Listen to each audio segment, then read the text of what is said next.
À première vue, c'est du gros œuvre. Pourtant, tout se finit au scalpel avec minutie. Bienvenue aux ateliers de facsimilé de Dordogne. C'est ici que depuis plus de 3 ans, ces artistes ont créé de toutes pièces ces parois, répliques des célèbres voûtes de Lascaux, fermées au public depuis 1963. Pas moins de 900 mètres carrés de parois, décomposées en 46 éléments, composeront la future reproduction de la grotte. Tout le détail minéral que vous voyez sur la paroi est un travail de modelage. Le grain, le détail des calcites, des veines, des gravures, absolument tout le détail minéral que vous voyez sur la paroi a été gravé, a été matiéré, sculpté, ciselé à la main avec des outils par moment de dentisterie. Une fois les blocs de polystyrène sculptés, ils ont été moulés pour fabriquer cette structure finale en résine et en minéral. Ensuite, chaque bloc passe entre les mains expertes des artistes peintres pour ressusciter la chapelle Sixtine de la préhistoire. On va la maquiller, si on peut dire. Donc j'applique des jus de pigments naturels, des ocres jaune clair mélangés à des terres d'ombre. C'est tout un cheminement, on part d'un petit détail et puis on circule.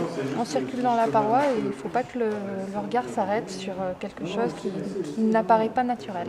Pour les aider, une capture numérique de la grotte originelle est projetée comme un calque au millimètre près sur la paroi grâce à un vidéoprojecteur et des lampes simulant la lumière du jour.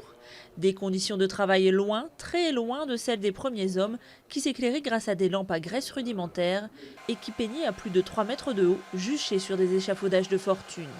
Dans cette salle, on termine la reproduction du joyau de Lascaux, la mondialement connue salle des taureaux, longue de 17 mètres. Gilles s'attarde longuement sur un détail de ces parois, la chevauchée des cerfs. On essaie de les comprendre un petit peu, oui, surtout. Oui. On essaie de comprendre le support, on essaie de comprendre pourquoi ils les ont peints de telle façon. Mais bon, il y a aussi l'usure du temps qui fait que ce ne sont pas les animaux tels qu'ils étaient au moment où ils ont été peints. Il y a les 19 000 ans qui sont passés par-dessus, qui ont modifié complètement ces peintures, qui les ont usées, la patine du temps qui a été rajoutée par-dessus. Donc il faut qu'on reproduise ça.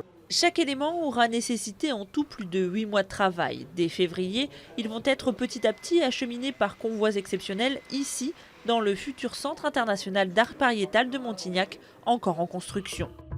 Ce centre, installé au dos de la colline où fut découverte en 1940 la célèbre grotte, devrait ouvrir ses portes au public à l'automne.